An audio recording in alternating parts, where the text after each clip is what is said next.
I want to just say a little bit about CCDC. As I intimated when we in the beforehand, we haven't been able to go into the building this year. And I say normally this is a favourite day of the year when we get to interact with all the students and really talk to them. Can't do that this year. But it's worth saying that lockdown and the like has allowed CCDC to grasp the metal and change the internals of the building a little bit. So I thought the people who have regularly visited CCDC might be interested just to see some photos here of some of the things that have been going on. Artwork's been doing. There's been a bit of refurbishment going on. And one of the things that I think I'm really proud of is we've got a new timeline in our foyer.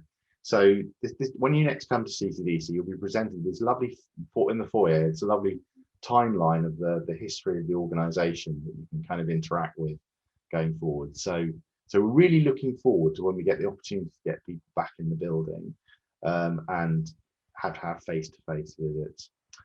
An interesting question for the organisation is CCDC still relevant? And fortunately, I can say we are more relevant than ever today. If you look at research in Web of Knowledge based on the Cambridge Structural Database, so this gives you an idea of papers that have the topic actually Cambridge Structural Database.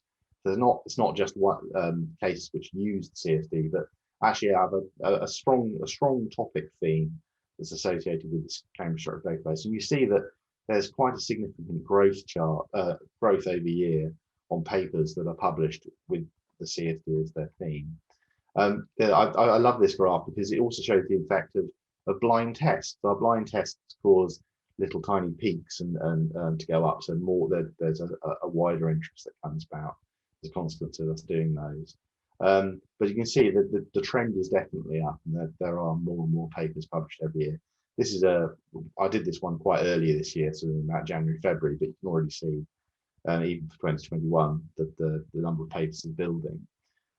On the right-hand side, you also see that we're really quite international in our reach in terms of where the research is done. So the same data, that's a pandemic plot, let's call it, where basically you can see where the papers are coming from, and really there is quite a large coverage of the world in terms of the publications, even one in Mongolia, which I think is fantastic.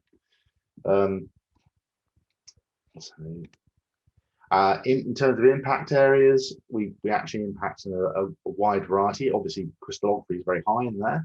That's inevitable, but also these papers are spread across medicinal chemistry, material sciences, and other areas of chemistry too. And so CCDC does have a broad impact, and we're always looking to kind of investigate new areas too. Just to move forward. All right. Last thing I'd like to talk about is our PhD program. Obviously, it's our PhD students who are talking today. I think it's worthwhile just reiterating for people who don't have PhDs with at the moment what we do and how we go about that process. We're a charity, registered charity, and as a not-for-profit, we use the funds that we make to advance education in chemical sciences. And one of the ways we do that is by sponsoring PhD programs. We sponsored more than 50 PhDs over the time of CCDC. In fact, since the year 2000. We did sponsor PhDs even before then, including myself, as it happens. So we've had at least 50 PhDs since the year 2000, and we had more than that over the life of the organisation. The way we go about this is worth talking about.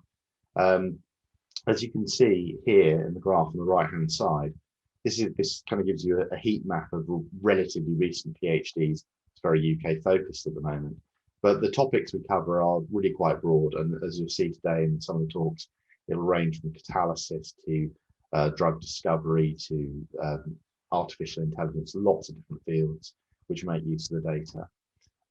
Anyway, and I say, we try to sponsor about 3 new PhDs each year if we can. If you're interested in being involved, then please do contact us through the hello@ccdc email address.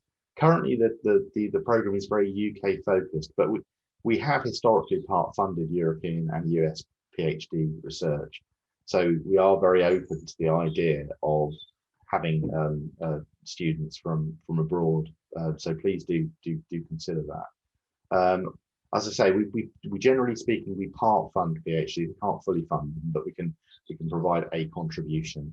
Sometimes that's done through doctoral training centres, and sometimes that's done directly from CCDC.